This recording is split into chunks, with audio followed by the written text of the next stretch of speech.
Hola, ¿cómo estás? Un gustazo enorme. Igualmente, Natalia. Bueno, sos salteña, te fuiste a estudiar después a Buenos Aires, trabajaste en diferentes medios de comunicación, pero me gustaría que nos hagas tu análisis sobre lo que pasó acá en Salta con esta reelección de Pablo López Viñals en la Corte de Justicia y si de algún modo se puede relacionar esto con lo que vos escribiste hace unos años atrás, hablando de Ricardo Lorenzetti y en el libro El Señor de la Corte. Bueno, yo creo que es un toma y daca lo que pasó acá en Salta. Tiene que ver con los arreglos espurios, obviamente, que hay debajo de la mesa en todos los sectores de poder.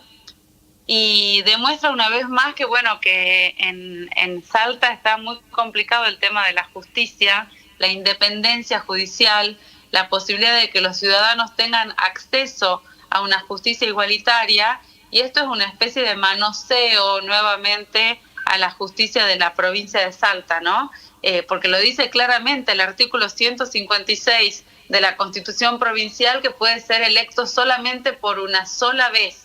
Pero por supuesto, como buen abogado, siempre hay biblioteca para un lado y para el otro, y en este caso hacen uso de la interpretación que le conviene a la gente bueno, que lo ampara, lo acompaña, lo bendice a Pablo López Viñals. Yo hablaba sobre el poder, qué es lo que mueve básicamente a estos funcionarios. ¿Es tanto ese poder que se ostenta hoy en la provincia de Salta? Sí, desde ya. Yo creo que también la búsqueda de impunidad, con un juez más en la corte y habiendo sido el gobernador el que los ha designado, los ha propuesto, y en Salta tienen este sistema que solamente por 10 años, y no como dice la Constitución Nacional, que es hasta los 75 años de edad, ¿no? Y mientras dure su buena conducta, pueden ser ministros de la corte.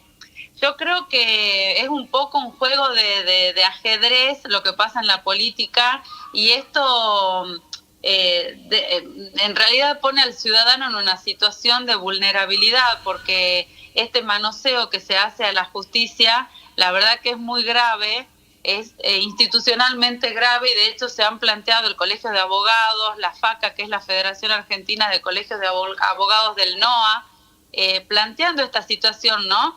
Y rescato esta intervención de la FACA del NOA porque en el norte y en muchas provincias argentinas se vive de modo feudal, y esta es una actitud netamente feudal, autoritaria, ¿no? Imperativa. En vez de proporcionar más voces, diferentes voces o nuevas voces a la Corte de Salta, bueno, se continúa con este ministro que la verdad desconozco si es buena o mala su actitud. Veo que tiene muchos cuestionamientos y muchas críticas, como decía recién el doctor Humberto Vázquez en la intervención en la causa de las francesas, donde dejó actuar a policías, seguir en su cargo a policías que están acusados de crímenes gravísimos y que hasta el día de hoy ocupan su cargo. Bueno, yo creo que esto ensucia mucho más lo que es la justicia argentina, porque no porque sea de Salta no va a empañar lo que es la justicia nacional. ¿Considera que los jueces de la Corte de Salta tienen más privilegios incluso que los de la Corte Suprema de Justicia de la Nación? Sí, totalmente, totalmente.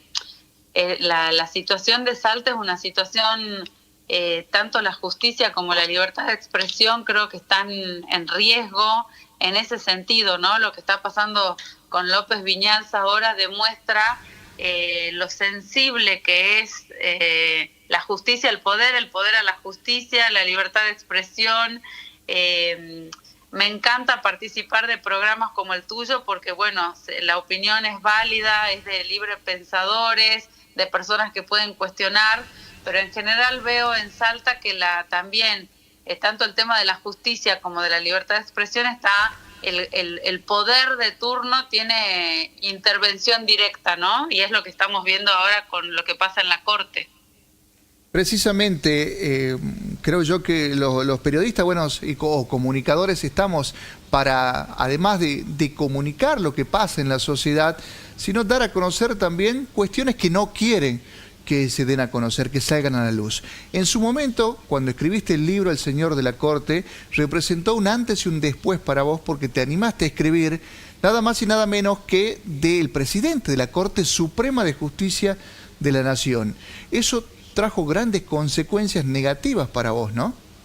Sí, sí, persecución desde antes de que salga el libro, después que salió el libro, bueno, perdí mis trabajos en Buenos Aires, estaba trabajando en medios allá a nivel nacional, pero bueno, creo que también tuvo muchas consecuencias para el presidente de la Corte, para la Corte Nacional, para la historia de la justicia, porque yo siempre dije que ese libro lo podía hacer cualquier periodista que tuviera buena intención y esto que vos decís de contar aquello que nadie quiere contar. ¿Y qué se cuenta en ese libro? Que la justicia es corrupta. No solamente el presidente de la Corte, muchos jueces, los jueces federales que intervienen a nivel nacional, los jueces que tienen que juzgar a funcionarios públicos, a presidentes, a gobernadores, por eso hablo yo de impunidad. Si sigue o no el gobernador de Salta en su mandato, en su gobierno, la situación de López Viñals le va a dar a él cierta impunidad, ¿no? Si hubiera algún caso de corrupción o algo que se tuviera que resolver en contra del gobernador, bueno, acá tiene un aliado a futuro. Eso pasa no solamente en Salta, pasa en todas las provincias y a nivel nacional. Y después de ese libro se contó esto que es tan grave, que es que la justicia está corroída. Por supuesto, no toda, porque ese libro fue hecho de la mano de muchos funcionarios judiciales que me acercaron a mí la documentación. Si no, no se podría haber hecho ese libro con tanta prueba y documentación.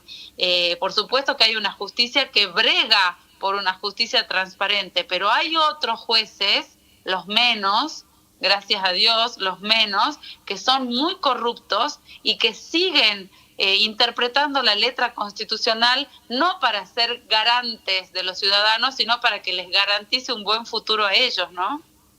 Claro. ¿Crees que este libro se puede redactar también, pero con algún juez de la Corte de Salta? Ay, no escuché la pregunta, perdón porque Sí, se cortó. te la repito, Natalia. ¿Crees que el libro que vos escribiste sobre Lorenzetti se podría o se debería aplicar también con algún juez de la Corte de Salta? Sí, sí, yo creo que sí. Bueno, yo tengo pendiente, lo que pasa que en el medio me agarró la maternidad, pero tengo en mente que se debería escribir algo sobre los sistemas feudales que siguen hoy en pie en el norte argentino sobre todo, ¿no? A veces uno está en Buenos Aires y uno le cuenta a otros, no sé, abogados, periodistas, filósofos, lo que sea, cómo se vive en algunas provincias del norte y te dicen, no, sí, sigue habiendo actitudes feudales, autoritarias, situaciones de gravedad institucional como la que estamos viviendo ahora con lo de López Viñals, que no se tienen que continuar de ninguna manera. Y en el libro del Señor de la Corte se cuenta el vínculo que tenía en ese momento el presidente de la Corte, Ricardo Lorenzetti, con el juez Reynoso de Orán. Es decir, nada de lo que pase en ninguna provincia, y sobre todo en las provincias del norte, en este caso Salta, límite con Bolivia, por donde ingresa la droga y demás que todos sabemos, no puede ocurrir sin que lo sepan los jueces de la Corte del máximo Tribunal Nacional de Buenos Aires. ¿Por qué? Porque los jueces se dividen la actividad de la justicia nacional y federal en jurisdicciones. En este caso, la jurisdicción norte le tocaba a Lorenzetti. Y Lorenzetti estaba al tanto, eso cuenta el libro, de lo que pasaba acá en el norte con la droga.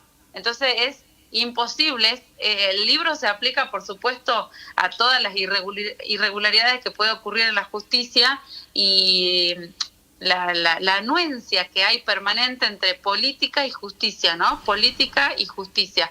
Y lo bueno es que, bueno, en este caso este libro corre el velo y se puede ver esta justicia corroída, manchada, que bueno, que en general no se investiga a la justicia, se han investigado a funcionarios públicos, presidentes, expresidentes, empresarios, pero que la justicia, que es aquella que tiene que ser la garante de que se cumplan las leyes, las garantías, los derechos de los ciudadanos, meta la mano en la lata, construya cajas para recaudar dinero, millonarios, le robe plata al Estado, le robe dinero al ciudadano, es gravísimo. Y bueno, eso cuenta el libro. Por supuesto fue un antes y un después para mi carrera, para mi trabajo, y te puedo decir, a muchos años que salió el libro, es que muy pocas cosas mejoraron, ¿no? Sin embargo, ese libro significó que Lorenzetti salga de la presidencia de la Corte. Se nombraron después otros 2 jueces, Rosati y Rosenkrantz, y bueno, se pudo evitar que Lorenzetti, como presidente de la Corte, siga manteniendo el manejo del dinero del Poder Judicial de la Nación, de Salta a Ushuaia, de Jujuy a Ushuaia, ¿no? Claro, así ¿y él te denunció? ¿Te denunció por el libro? ¿Natalia? Sí, acá estoy. Sí, te preguntaba si Lorenzetti te denunció por el libro, porque en la entrevista que vos le haces, él advierte, te voy a denunciar. Sí, no me denunció él directamente, pero mandó a sus operadores. En este caso fue Daniel Marchi, que era el administrador general de la Corte, y cuando digo Corte me refiero a la Justicia Nacional. Ellos manejaban los fondos del Poder Judicial de la Nación, o sea, de la Corte Nacional dependían nombramientos de secretarios, de auxiliares de la justicia, del señor que servía el café, de la señora que limpiaba, de comprar hojas, tinta, etcétera, para el resto del Poder Judicial, ¿no? Cuando se habla de Corte, la Justicia Nacional y Federal tiene sus diferentes jurisdicciones en las distintas provincias, en las distintas localidades. Además de la Justicia Provincial de Salta, está la Justicia Nacional y Federal. Y ahí tenía injerencia el presidente de la Corte, los ministros, actualmente por supuesto la siguen teniendo, pero se logró después del libro derribar esa estructura que habían armado, una especie de estructura contable con apariencia de legalidad, pero totalmente inconstitucional. Muy parecido a lo que pasa ahora en Salta, porque la Corte saca una acordada, la Corte Nacional saca una acordada violando la Constitución Nacional, porque la Constitución Nacional dice que el manejo, la administración de los fondos del Poder Judicial está en manos del Consejo de la Magistratura Nacional. ¿Y qué hace la Corte? Le saca esa facultad al Consejo de la Magistratura y la hace propia en contra de lo que dice la Constitución. Lo mismo que ocurre ahora en Salta con el 156. No importa lo que diga la Constitución. ¿Para qué? Si la podemos pisotear, la podemos pasar por arriba, no importa. Se escribe con el dedo y se borra con el codo. Es así, Natalia. Ha sido muy clara. Muchas gracias nuevamente por estar con Noticia Crímenes en este programa, como en su momento también quiero agradecerte públicamente porque también participaste de Injusticia, un programa que hacía en Canal 10 en Salta. Me regalaste tu libro y también me enviaste otros para poder sortear entre los televidentes y no había tenido la posibilidad de agradecerte públicamente, así que hoy lo hago y también te agradezco por estos minutos con nosotros. No, gracias a vos por tu trabajo y tu compromiso con la verdad. Un fuerte abrazo.